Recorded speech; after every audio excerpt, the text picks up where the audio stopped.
तेरा क्या होगा कालिया?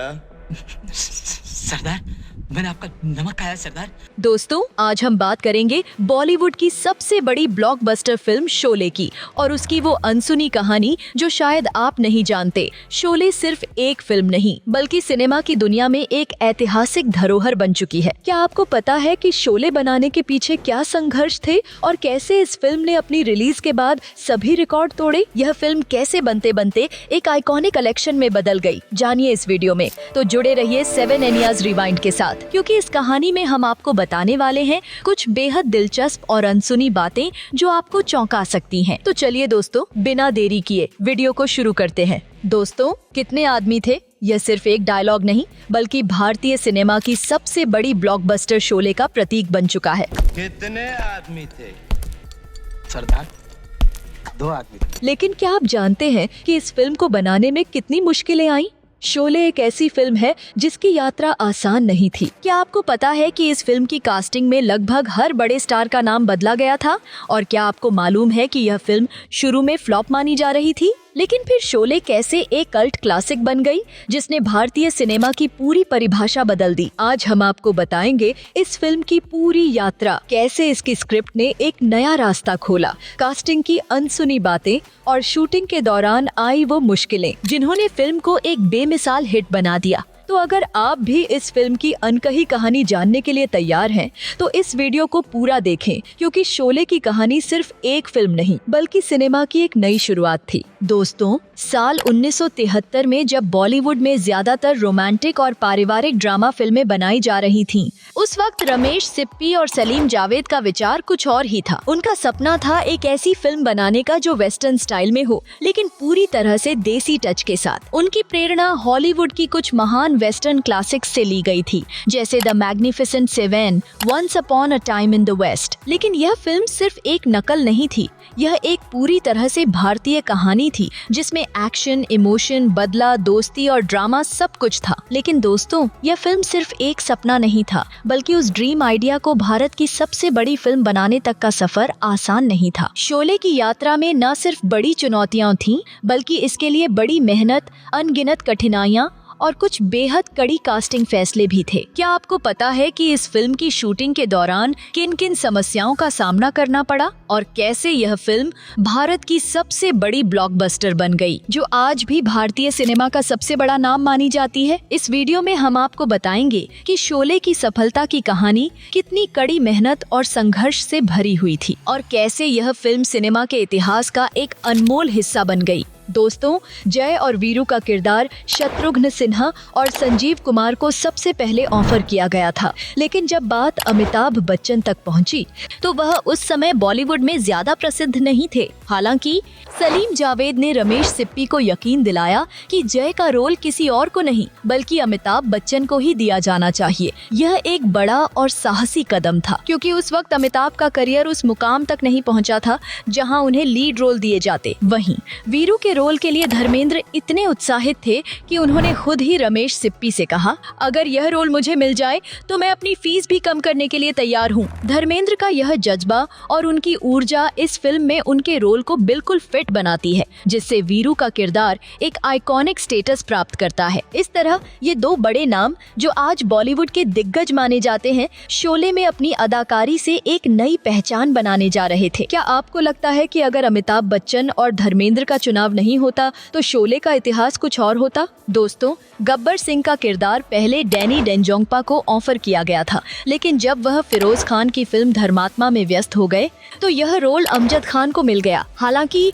जावेद अख्तर को अमजद खान की आवाज बिल्कुल पसंद नहीं आई थी, लेकिन फिर उन्होंने अपनी डायलॉग डिलीवरी पर इतनी मेहनत की कि वह इस रोल में पूरी तरह से ढल गए। अपनी दमदार आवाज और अदाकारी से अमजद खान ने गब्बर सिंह को इतना प्रभावशाली बना दिया कि वह बॉलीवुड के सबसे बड़े और यादगार विलन बन गए। वहीं ठाकुर बलदेव सिंह का किरदार पहले वीरू के लिए ही लिखा गया था, लेकिन जब संजीव कुमार ने यह भूमिका निभाने की इच्छा जाहिर की तो रमेश सिप्पी ने उनकी परफॉर्मेंस को देखा और तुरंत यह रोल उन्हें दे दिया। संजीव कुमार ने ठाकुर के किरदार में इतना गहराई और सशक्त भावनाओं का समावेश किया कि वह इस किरदार को एक नए स्तर तक ले गए। इन कास्टिंग फैसलों ने न सिर्फ शोले की कास्ट को और भी शानदार बनाया, बल्कि इन किरदारों के माध्यम से जो जो अभिनय हुआ वह सिनेमा के इतिहास में अमर हो गया। दोस्तों, बसंती का किरदार पहले रेखा को ऑफर किया गया था, लेकिन रमेश सिप्पी को यह महसूस हुआ कि हेमा मालिनी इस किरदार के लिए सबसे बेहतरीन विकल्प होंगी। हेमा मालिनी का मासूमियत और नफासत से भरा हुआ अंदाज बसंती के किरदार में जान डालने के लिए एकदम फिट था। उनका यह रोल न केवल दर्शकों के दिलों में बस गया, बल्कि यह भारतीय सिनेमा के सबसे यादगार किरदारों में से एक बन गया। अब बात करते हैं शोले की तकनीकी और शूटिंग प्रक्रिया की। यह फिल्म भारत की पहली 70 mm वाइड स्क्रीन फिल्म थी, लेकिन उस वक्त ज्यादातर थिएटर 35 mm पर काम कर रहे थे। इसलिए फिल्म को सही तरीके से दर्शकों तक पहुंचाने के लिए खास स्क्रीनिंग की व्यवस्था की गई थी, जो सिनेमाई अनुभव को और भी शानदार बनाती थी। इसके अलावा रामनगर, कर्नाटक में फिल्म की शूटिंग हुई और फिल्म के क्लाइमैक्स सीन को शूट करने में पूरे 6 महीने का वक्त लगा। लेकिन सबसे चौंकाने वाली बात यह थी कि गब्बर सिंह के एंट्री सीन के लिए 40 रीटेक दिए गए थे।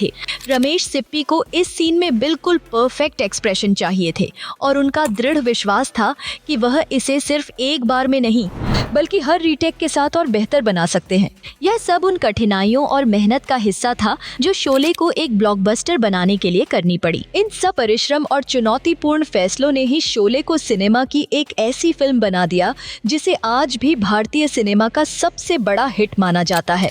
सोचिए दोस्तों, एक ऐसी फिल्म जो सिर्फ अपने डायलॉग्स और म्यूजिक के दम पर लोगों की जिंदगियों में बसी हो। R.D. बर्मन का संगीत ही शोले की सबसे बड़ी ताकत था। हर गाने में कुछ ऐसा जादू था जो न केवल फिल्म को हिट बना गया, बल्कि उन गानों को लोगों की जिंदगी का हिस्सा बना दिया। जब यह दोस्ती हम नहीं तोड़ेंगे सुनते हैं, तो क्या आपको अपने पुराने बचपन के दोस्त याद नहीं आ जाते? यह गाना सिर्फ एक गीत नहीं है, बल्कि यह हर किसी के दिल में बसी हुई दोस्ती का एंथम बन चुका है।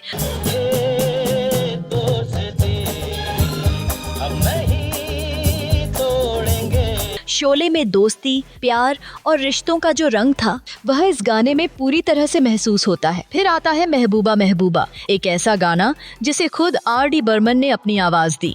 इस गाने के हर नोट और हर शब्द में ऐसा आकर्षण था कि यह आज भी जब बजता है तो लोग अपने आप झूमने लगते हैं। और इस गाने का बैकग्राउंड स्कोर जो आज भी थ्रिलर फिल्मों में एक प्रेरणा के रूप में इस्तेमाल किया जाता है। महबूबा महबूबा शोले की वह अनमोल धरोहर बन चुका है। यह गाने न केवल उस समय के फेवरेट थे, बल्कि आज भी फिल्म प्रेमियों के दिलों में एक खास जगह रखते हैं। तो क्या है इस संगीत की शक्ति जो फिल्म को सिर्फ एक ब्लॉकबस्टर नहीं बल्कि एक ऐसी कृति बना देती है जिसे लोग दशकों तक याद रखते हैं? दोस्तों, शोले सिर्फ अपने संगीत से ही नहीं बल्कि अपनी यादगार डायलॉग से भी सिनेमा की दुनिया में अमर हो गई। कितने आदमी थे, इस एक लाइन ने गब्बर सिंह को बॉलीवुड का सबसे बड़ा और सबसे डरावना विलन बना दिया। यह डायलॉग न केवल फिल्म में बल्कि भारतीय सिनेमा के इतिहास में भी अपनी जगह बना चुका है। कितने आदमी थे? सरदार, 2 आदमी थे। फिर वह मशहूर लाइन, जो डर गया समझो मर गया। जो डर गया समझो मर गया। यह लाइन आज भी किसी को साहस और हिम्मत देने के लिए बोली जाती है। गब्बर सिंह का खौफ और उसकी आवाज जिसे आज भी हम याद करते हैं, वह उन लाइनों से सजी है। बसंती, इन कुत्तों के सामने मत नाचना। बसंती, इन कुत्तों के सामने मत नाचना। यह डायलॉग धर्मेंद्र के बसंती के किरदार को और भी यादगार बना देता है। इस एक पंक्ति ने न सिर्फ बसंती का किरदार बल्कि पूरी फिल्म की भावना को जिंदा कर दिया। हर डायलॉग इतना आइकॉनिक बन चुका है कि लोग इन्हें आज भी दोहराते हैं, मीम्स बनाते हैं और नई फिल्मों में इनका रिक्रिएशन करते हैं। यह डायलॉग्स शोले के हर पात्र को और भी शानदार बना देते हैं। तो सोचिए, एक फिल्म के डायलॉग्स ने किस तरह से न केवल हमारी जिंदगियों में जगह बनाई बल्कि पूरी पीढ़ी को अपना हिस्सा बना लिया। क्या आपको लगता है कि ये डायलॉग्स उस समय की फिल्मों से कहीं अधिक प्रभावशाली थे? अपनी राय कमेंट में जरूर बताइएगा। दोस्तों, शोले के बारे में कई ऐसी अनकही बातें हैं जो शायद आप नहीं जानते। क्या आप जानते हैं कि शोले का अंत पहले कुछ और था? ठाकुर को खुद ही गब्बर को मारना था, लेकिन सेंसर बोर्ड ने इसे बहुत अधिक हिंसात्मक मानते हुए इसे बदलवा दिया। इस बदलाव ने उन्होंने फिल्म को एक अलग दिशा दी और इसका असर फिल्म के अंत पर साफ दिखाई दिया। लेकिन यह सुनकर आपको और भी हैरानी होगी कि शोले को पहले फ्लॉप माना गया था। जी हाँ, जब यह फिल्म रिलीज हुई थी तो पहले हफ्ते में ही दर्शकों ने इसे नकार दिया,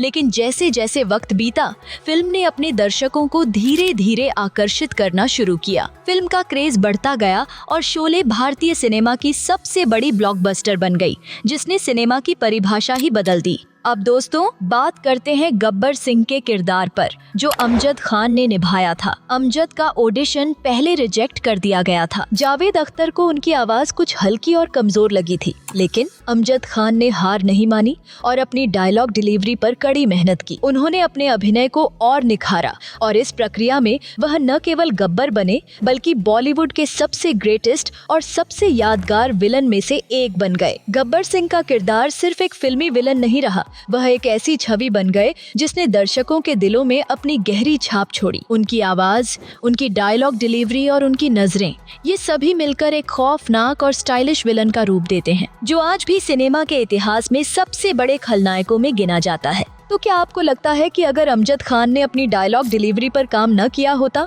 तो गब्बर सिंह का किरदार उतना प्रभावशाली नहीं बन पाता? कमेंट में जरूर से बताइएगा। यह सिर्फ एक फिल्म नहीं थी दोस्तों, यह एक ऐसा अनुभव था, एक ऐसा सफर था जिसने भारतीय सिनेमा को हमेशा के लिए एक नई दिशा दी। शोले न केवल एक ब्लॉकबस्टर फिल्म बन गई, बल्कि यह फिल्म इंडस्ट्री का मील का पत्थर साबित हुई, जिसने आने वाली पीढ़ियों को सिनेमा की नई परिभाषा दी। तो दोस्तों यह थी शोले की अनकही कहानी, जो सिर्फ एक फिल्म नहीं बल्कि भारतीय सिनेमा के इतिहास का अहम हिस्सा बन चुकी है।